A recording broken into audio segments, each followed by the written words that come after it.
ಅಧಿಕ ಮಾಸದಲ್ಲಿ ಶ್ರವಣಕ್ಕೆ ಹೆಚ್ಚು ಪ್ರಾಶಸ್ತ್ಯವನ್ನು ಕೊಟ್ಟಿದ್ದಾರೆ. ಶ್ರವಣವನ್ನು ಮಾಡಬೇಕು ಅಂತ ಹೇಳಿದ್ದಾರೆ.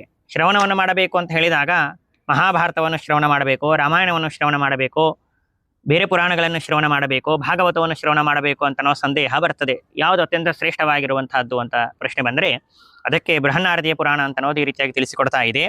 ಶ್ರೀಮದ್ ಭಾಗವತಂ ಭಕ್ತಿಯ ಶ್ರೋತವ್ಯಂ ಪುರುಷೋತ್ತಮೇ ತತ್ಪುಣ್ಯಂ ವಚಸಾ ವಕ್ತುಂ ವಿಧಾತಾಪಿ ನ ಶಕ್ನುಯಾತ್ ಎಂಬುದಾಗಿ ಹೇಳಿದ್ದಾರೆ.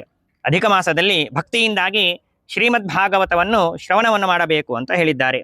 ಯಾರು ಶ್ರೀಮದ್ ಭಾಗವತವನ್ನು ಶ್ರವಣವನ್ನು ಮಾಡ್ತಾರೆಯೋ ಅವರು ಅನಂತ ಪಟ್ಟು ಪುಣ್ಯವನ್ನು ಪಡೆದುಕೊಳ್ತಾರೆ. ಅವರು ಪಡೆದುಕೊಳ್ಳುವಂತಹ ಪುಣ್ಯ ಎಂಥದ್ದು ಎಷ್ಟು ಅಂತಂದರೆ ಸಾಕ್ಷಾತ್ ಚತುರ್ಮುಖ ಬ್ರಹ್ಮದೇವರಿಗೂ ಕೂಡ ವರ್ಣನೆ ಮಾಡಲಿಕ್ಕೆ ಸಾಧ್ಯವಿಲ್ಲ ಎಂಬುದಾಗಿ ಹೇಳಿದ್ದಾರೆ. ಅಂದರೆ ಅಷ್ಟು ಪುಣ್ಯವನ್ನು ಅವರು ಸಂಪಾದನೆ ಮಾಡಿಕೊಳ್ತಾರೆ ಅಂತ ಅರ್ಥ. ಆದ್ದರಿಂದಾಗಿ ಪ್ರಯತ್ನಪೂರ್ವಕವಾಗಿ ಅಧಿಕ ಮಾಸದಲ್ಲಿ ಶ್ರೀಮದ್ ಭಾಗವತವನ್ನು ಶ್ರವಣವನ್ನು ಮಾಡುವುದಕ್ಕಾಗಿ ಪ್ರಯತ್ನವನ್ನು ಮಾಡ್ರಿ, ಆ ಪುಣ್ಯವನ್ನು ಸಂಪಾದನೆ ಮಾಡ್ರಿ ಎಂಬುದಾಗಿ ಹೇಳ್ತಾ ಇದ್ದೇನೆ.